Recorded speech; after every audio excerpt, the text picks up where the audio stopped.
তো গাইজ কেইমাহমান আগতে মই আহমেদাবাদ গুজৰাটত আছিলোঁ ট্ৰেইনিং এণ্ড ডিউটি কৰি আছিলোঁ বহুকেইটা ভ্লগত কৈছোঁ কেইটামান ভিডিঅ' মই দিয়া হোৱা নাই বৰ্তমান মই অসমত আছোঁ বাৰু সময় সুবিধা মিলা নাছিল তাৰ বাবে দিয়া হোৱা নাছিল এতিয়া বৰ্তমান দি আছোঁ তো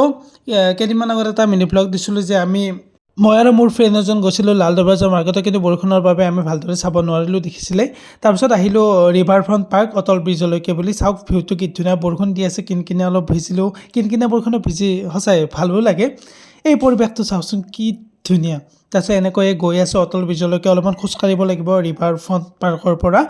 মিনিমাম 1.5-2 কিলোমিটাৰমান খোজকাঢ়িব লাগে আৰু ইয়াতে বগানভেলিয়া ফুল বহুতেই আছে বগা তাৰপিছত পিংক কালাৰ কি ক'ম আৰু ধুনীয়া লাগিছে আপোনালোকে ভাৰ্চুৱেলি দেখিয়ে গম পাইছে কি ধুনীয়া তো মই ভিডিঅ' নকৰাকৈ আপোনালোকক নেদেখুৱাকৈ থাকিব নোৱাৰিলোঁ আৰু ইয়াৰে বিল্ডিংবোৰ বহুত তল হয় বহুত ওখ ওখ কি ফ্ৰেছ পৰিৱেশ চাওকচোন মোৰ লগৰজন আগত গৈ আছে তো এনেকৈ আহিবলৈও গেট থি অটল ব্ৰিজৰ কিন্তু বেয়া দিন বুলিয়ে ক'ম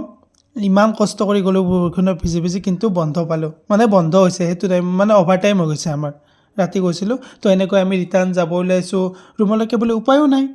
তো ৰুমত আহি নেক্সট ডে আকৌ ডিউটি গৈ আছোঁ বৰষুণ দি আছে কিনকিনীয়া এইকেইদিন মানে বৰষুণেই দি আছে তো এনেকৈ চাওক এবাৰ